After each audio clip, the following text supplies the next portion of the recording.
Highlights this week, and we come to you live from Solar Street. And Young Bafana win the ABC Motsepe League.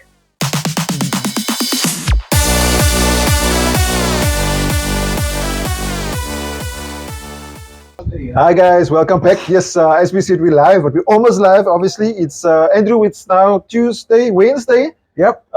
Wednesday the 3rd. It's around 7 o'clock. We are waiting for the game between Greenwood Athletic and Junction Rovers to kick off, and we thought we'll give you the show quickly, do the roundup. Yeah. So welcome to the weekly roundup. Yeah, and I mean, most of you will be watching the game live on our Facebook page. So please, give us feedback on the game, on our commentary, how you found the live streaming. Yeah, any feedback will be appreciated. And we hope the game does take place. Apparently, we've heard some issues with referees and stuff, but we'll soon find out if that's going to happen. And we're going to jump right into the results and stuff. Obviously, we can't wait to do the streaming. We need to prepare for that.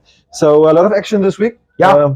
Let's talk about Young Bafana first. Yeah, listen, that fairy tale story, eh? Yeah. Young Bafana winning the ABC Motsepe League. The game on Saturday, they were 1-0 down after the first leg. They won the game 1-0. Then went to penalties. They won the shootout. Big ups. We talk about it every week, but Coach Ashraf, he was let go at Clarewood earlier in the season. Went to Young Bafana, basically had to build a team from scratch, and he took them and he made them unbeaten from the time he took over till the end, and they won the ABC Motsepe League. Yeah, so well done to Coach Ashraf. Then also well done to Coach Dulvie there for actually putting up a strong fight. Yeah. Only losing the match 1-0, having to go to penalties. Obviously, 1-0 score on 1-1 on aggregate, and. So that's okay. Sorry for the interruption. So yes, the game is off. It's not taking place. So we're going to continue with our roundup. Yeah. So as we were saying, so well done to both teams for making an exciting conclusion to the season. And we wish Coach Ashraf and Young Bafana all the best for the playoffs. Yeah, listen, at the end of the day, want the best team to come out of in the playoffs and national playoffs, and hopefully it's from Cape Town and it's Young Bafana. Yeah. Okay, so let's just look at the results that obviously of the matches that took place over the weekend in the third division. So some good results there, some surprises. One of them, Ocean View 1, Greenwood 1. Although not a surprise, we did say it was going to be a tough encounter. It's tough to go to Ocean View to get a result, yeah. Yeah. So 1-0 draw there. Matroosfontein 2-0 win over Invincible Cravenby. Good result for Matroos. Saxon Rovers 4-2 win for them against FC Houtbay. That's a good result. Good result. And Trin is drawing 0-0 against Cape Town United or Milano. So that's a good point for Milano. They need very good points. They need all the points, yeah. They had a good weekend when you get to Sunday. Yeah, looking at Milano, they 3-1 winners over Saxon. Apparently Saxon was a few men down. Yeah, they only had 10 men to start the game, and I was there. That was 1-1 for a long time, eh? Is it? Only towards the end did Milano score those 2 late goals, and the tiredness set in on Saxon's side. Yeah. So obviously good 4 points for Milano there. And then Jamestown 1 and Cape Town City 4. That's a good result for City there. A win for Invincible Cravenby over Jomo is 2-0. Big result for Cravenby. They needed those points. Yeah. And then Silver Spurs 5-1 win over Woodlands in that doubleheader that took place at Rocklands. Yeah, I was there. Yeah. Listen, it was tight. It was 1-1 for a while. And then the red card from Woodlands, and the game just turned. Silver Spurs just dominated from then on. Yeah. And then 3-1 win for Giles Wane there over Premier United. Yeah. What's happening at Premier? They haven't recorded much good results. No. Listen, they won the previous game, so they're safe. So nothing really matters there. I suppose they're releasing a lot of players to LFA and stuff. Okay.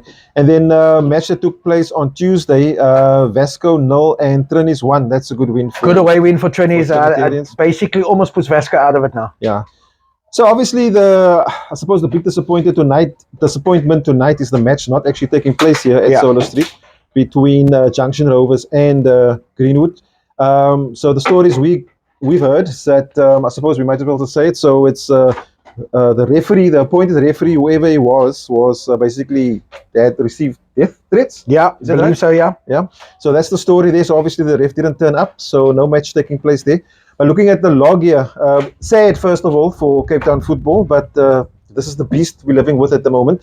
So top of the log there, Junction Rovers 58 points, Silver Spurs in second spot with 54 points, and then Greenwood obviously played also 27 games with 54 points. So they definitely needed the win tonight, and I'm sure they are not happy that. I think they're disappointed. Yeah, I think. Listen, at the end of the day, Junction are 4 points clear of Silver Spurs with a game in hand, and the same with the same number of games as Greenwood. Yeah, tonight would have been a humdinger. I think we're all looking forward to the top of the table clash here today. Yeah, to see if Greenwood can pull away, or Greenwood can catch up to Junction, or Junction can pull away. Yeah. So it would have been a nice game. Yeah. Then looking at the bottom of the log, the Invincible Cravenby 28 matches played, 17 points. They 7 points off the team that's above them, which is Ocean View at 24 points. And then with the same amount of points in 16th spot is Cape Moyo or JL Zwane. And just above them with 25 points is Milano or Cape Town United. So very tight. And then Woodlands is also drawn into that battle there in 14th spot, Andrew. I think those bottom 5, I think the 3 going down will end up coming out of that 5. I think Saxon Rovers on 30. Just, they're ahead of the pack. They're 4 points clear of Woodlands. So I think, Saxons get another 1 or 2 wins and they'll be safe. They'll be safe. Yeah, 36 points. So I think so. So basically, like you said, that bottom 5 is sort of in trouble there. Yeah. Then matches taking place this week in the 3rd division. 5th of May, Friday, Premier United versus Woodlands. That game's being moved to Saturday evening due to load shedding. Our favorite friend, HCOM. Yeah. On Saturday, during the day, so no load shedding implications. Jamestown hosting Greenwood Athletic. So obviously every match that Greenwood now plays has to be a win if they want to have any sort of fight for the title. Otherwise it's junctions to grab. And then Matroosfontein hosting Cape Moyo, which is obviously JL Zwane. Ocean View hosting Cape Town United, which is Milano. Whoa, it's going to be a tough game for Milano to go and get points. Yeah, tough to get to Ocean View. That's a relegation 6-pointer. Whoever gets that will start pulling away from the others. Yeah, and then Saxon hosting Vasco. That's a nice game. It's Cape Town Tigerberg Derby. Yeah, Jomo's hosting Goal 50. That's happening in Atlantis, and those are the games on Saturday. And then on Sunday, we've got a couple of matches also. Some big games Sunday. Silver Spurs and Trinitarians. Whoa! Listen, Trinitarians are almost at last chance saloon. They have to get 3 points against Silver Spurs on Sunday. Yeah. And then Cape Town City hosting Invincible. Oh, I think City will dominate that, yeah. City will win there, yeah. And then looking at matches next week, Junction's games are spaced quite vast. Yeah, because they're doing it at Hanover Park. When I was a coach, they always spaced our games out, especially with double headers. Took advantage of that, especially home games. Junction obviously at Heideveld hosting FC Outbay next week Tuesday, and then we have the next round of matches happening next Friday. So that's basically the fixtures for the 3rd division. Don't forget, you can go to our website, www.thefourthmoment.co.za, to have a look at all those fixtures. We're going to jump right into LFA, and LFA there's lots of LFA season on the go. Yeah, it's going crazy. Most of them. Anyway, so I did promise last week we'll have a bit more. I'm still not there where we want to be, so next week we'll have more. Yeah. So looking at the Northern's results there that took place over the weekend, Bella Spurs losing 2-1 against Eastern Rovers. That's a good win for Eastern Rovers. Correct. Bellstar losing 2-1 also against Ravensmead. Bella United also losing 4-1 against UWC. And then Matroosfontein losing 2-1 against Blue Down Spurs. And Valhalla, I think last year's winners, losing 1-0 to United. So, that's sort of a... Sure. And it's always Northerns. It's early days, so I mean the log. He's not going to tell us much. I'm not going to worry about the log. I think we're going to the fixtures. I've got some fixtures. Oh, that looks good. There's some good fixtures there. Yeah. So Bella Spurs hosting Valhalla United. Blue Down Spurs playing against Bishop Lavers. Eastern Rovers against Riverside Rages. Ravensmead and Matroosfontein. It's going to be a good game there. And then United and Belleville United. And then the last game, UWC and Bellstar United. The guys from Northerns, if you've got anything to say about your teams, please let us know. How you feel the team is going. Do you think you're going to win the league this year? Valhalla, you're going to take it again? Are you going to go to playoffs? Who do you think is going to go to playoffs in your league? Let us know. So that's Northerns. I'm going to go into the ladies section, ladies football at this point, with our Banyana having their kit reveal today and their farewell today, preparing them for the World Cup in 75 days' time. So we're going into the Women's Sassel League, Dangerous Heroes 1, Heideveld Female Football Academy 3, Ikamfa Noel Varties 1, Heideveld Ladies had a double-header. They beat Glen Eagle 7-1. UCT beating RV United 3-1. UCT are flying. That's a good win. Hout Bay also flying, getting in the goals every week. Hout Bay 4, Invincible, Craven B 0. Invincible was invincible last year. This is new territory now. Yeah. Burnley 1, Badgers 2. Good result for Badgers away to Burnley. Magic Ladies 5, Southern Stars 0. Magic Ladies had a cup first game of the season. They're starting to get back on track. Yeah. And then Cape Town Roses 3, Santos 2. Very tight game. Tight game. Yeah. Then looking at some of the results, so we've got Langa LFA, Langa Nabini LFA. So they've got some results there that took place of matches that took place. Happy Hearts 3-2 win over Vultures. Langa United losing 1-0 against Flamingo. Lion City and United Brothers drawing 1-0. Power Aces winning 6-0 against Lion Paw. They had a lot of power this weekend. Oh, that Paw was clawless. No, it was clawless. Then Computer Stars beating Hotspurs 5-3 and Wanderers losing 3-0 there to Citizens. Looking at some of the matches that's taking place this week at Langa. Obviously, also just talking about Langa, we're all waiting anticipation about the engine that's hopefully going to be taking place at Langa, hosted by Wanderers, but we'll see what happens there. Then, for the fixtures coming up at the Langa LFA is Flamingo versus Lion Paw, Hotspurs playing against Happy Hearts, Citizens against United Brothers, Langa United against Computer Stars, Lion City against Vultures, and Wanderers playing against Power Aces. We're not going to go in the log. Still only 3 games played. I know Citizens top of the log there, Okay. but yeah, I think we'll move on. And now we get to one of the most competitive LFAs around. Mitchell's playing double headers. They've had double headers nearly every weekend now, Shamiel, since the league started last week. And Liverpool 1, Mowgli's 1, Lentegeur 2, Seringa 4, Juventus 2, Milano 2. Must have been a good game. Yep. Ikapa struggling a bit this season. Ikapa 1, Westridge 5. Good result for Westridge. Westridge were in the playoffs last year. Last year, yeah. Beacon Spurs 2, Rockefellers 2. Actually, I apologize. Liverpool Portland's were in the. There was that whole story. Beacon Spurs 2, Rockefellers 2. We got too many stories. A lot of stories this week. Beacon City 3, FC Tafelsig 3, Colville 4, Bale 4. Jeez. Cedar 2, Bayview 3. Then on Sunday, Colville 1, Seringa 4, Cedar 2, Mowgli's 1, Bale 1, Liverpool Portland's 0, Beacon Spurs 2, Lentegeur 1, Beacon City 1, Juventus 3. Good result for Juventus. Good comeback from them. Yeah. Ikapa 1, Bayview 4. Tough weekend for Ikapa. Milano 1, Rockefellers 2, and Westridge picking up 6 points on the weekend. Westridge 2 against FC Tafelsig 2-1. Yeah, cool. Okay, so do we have fixtures for that league at the moment? No, they'll be coming out tomorrow. Okay, let's go to Cape Town Tigerberg. Now, this is I was supposed to go. No. This is my district. Yeah, let's run through them. A lot of fixtures. No, you do it. A lot of fixtures this week. We played on We're not going to Thursday, go through all. Saturday, Thursday, and Monday. So I think we'll just pick out a few results. Die manne het te veel tyd op hulle hande. I didn't actually. They wasn't home. They weren't at home. Right, let's look at some of the results there. I know, okay, I was at a couple of games, so that maybe we can have something to talk about there. Sunningdale City, 3-2 win over Greenpoint Solutions. That's a good win for Sunningdale. Yeah, good result. Wynberg St. John's 2-2 draw with Vasco da Gama. I think that was the week before. That was Saturday, yeah. Yeah, Listen, Vasco were 2-0 up. Wynberg came back at the end. Okay. At home. It's a good result on Saturday for Wynberg. And then the Regersdal 2, Durbanville 1. Yeah, Regersdal hitting their stripes. I think, Regersdal beginning of the season didn't have all their players back, and now get the players back from ABC. And so, watch Regersdal climb up. Norway Parks 1, Kensington 0. And what do we have here? I think it's a typo error here. Andrew says Hanover Park 8 and Kales River 2. No, Hanover Park 8. That's right. I was the coach. I was there. But Hanover Park can't score goals. No.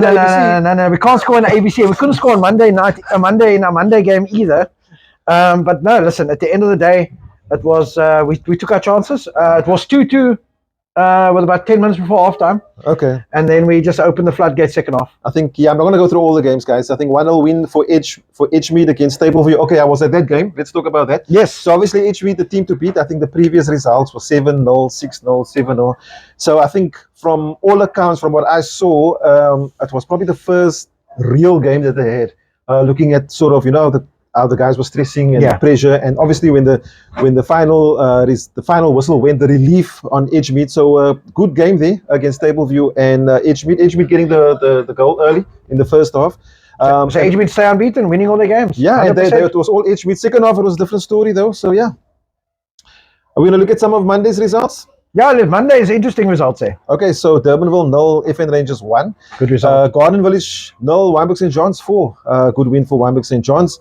And then Regersdal, good win against Greenpoint 2-0. Yeah, Regersdal, like I said, hitting the straps. And then Hanover Park, 1-1 against Stapleview. It was a good game. Listen, it was a nice game. It was end-to-end. We had our chances. That was the game where we didn't take our chances and we missed a penalty. So listen, anytime you go to Tableview and you get a point or 3 points there, that's what you want to do. Yeah. So, so I think that's sort of the it's big fixtures this weekend, Shamiel. I'll just highlight a few. Go through them, yeah. Hanover Park versus Edgemead. Edgemead 100% record coming to Downberg Road to play Hanover Park. That'll be a nice game if you're around Hanover Park area, 3:45 on Saturday. You've got Bellville City against Tableview. Bellville always tough to beat at home. Tableview going away. So there are a couple. Boersig also hitting the straps. Yeah. They got Saxon Rovers home. And Regersdal Vasco. I think that's the next big game of the week. Also, Wynberg St. John's and Norway Parks. Yeah, I think Wynberg will be too strong for Norway Parks. Okay. Yeah. We'll see. The guys are still getting sort of in there, but we'll take your word for it. Then I think that's sort of all LFA is done in that. Sure, I know it, and there's so many more that we haven't got to yet. So please send us your results and your fixtures, and we'll gladly put it on the show. Right, so the last segment of the show, as usual, what we're trying to do is have some sort of topic for local football. Last week we had scouting and players with scouting and all that type of thing. And then this week we put the feeler out there about sort of, what does it take to run a local successful LFA club? So thanks to all of those that sort of responded. And I just want to read some of the messages we got there. So looking at, we'll choose Mr. Shamiel from Junction Rovers, seeing that his team was going to play here tonight. What he says is, what you need is, first and foremost, you must display certain behavioral dimensions: passion, commitment, sacrifice, teamwork, and resilience. 100%. Long word there to take time 100%. to get to that. And then also looking at Devin Peterson says money. You always need money. Fair Exco, a good support system in development, a good field to grow these youngsters, and not block players from excelling into better outside or club or resources or growing club into something, not just a LFA team. So yeah, we're talking about development of players, not preventing them from going forward. Yeah. If you want to see more of those, go to our Facebook page and have a look at the comments there. Justin Ashton saying people, you need people.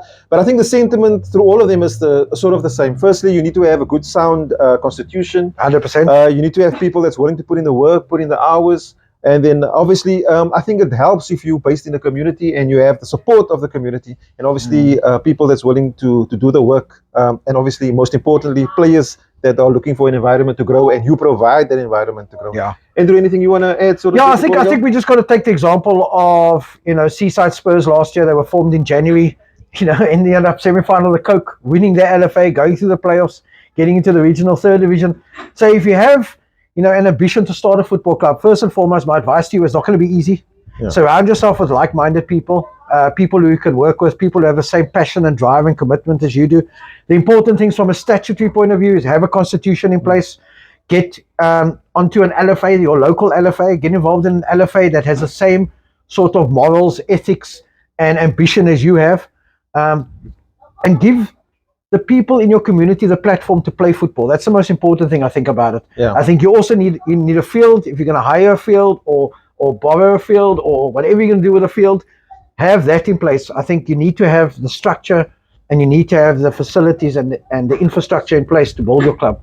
And I think the last thing which I want to add, which I think was brought up by Justin, is people. Yeah. Before we go, Andrew, just one, I'm reading this now. I just saw this one come through from Glenn Dooling. Create stability, dedication, and loyalty. Discipline throughout the club, on and off the field, community support, coaches who are dedicated to developing your junior structure where results should not be the main focus. Yeah. Communication both ways, proper structures depending on size of club, setting attainable goals, respect 100%. And unity on and off the field, honesty and openness, proper coaching structure based on goals of the club, which a lot of people miss out on, creating a club first culture, and from all members, financial stability. Guys, we're going to leave it there. We're going to say, Glenn Dooling, thanks for that. That really is a concise and basically everything that we need to do there. We are being chased off the facility because the lights must go off and the people want to go home. So we're going to have to end it there, unfortunately. Before we go, we got to say a big thanks to Pequeno for sponsoring and would have sponsored the live stream of the match between Greenwood and Junction. And anything else you want to? Yeah, I just would like to comment on why the game was called off. Sure. The referee received death threats, and it's very sad to hear those things, especially in the regional third division.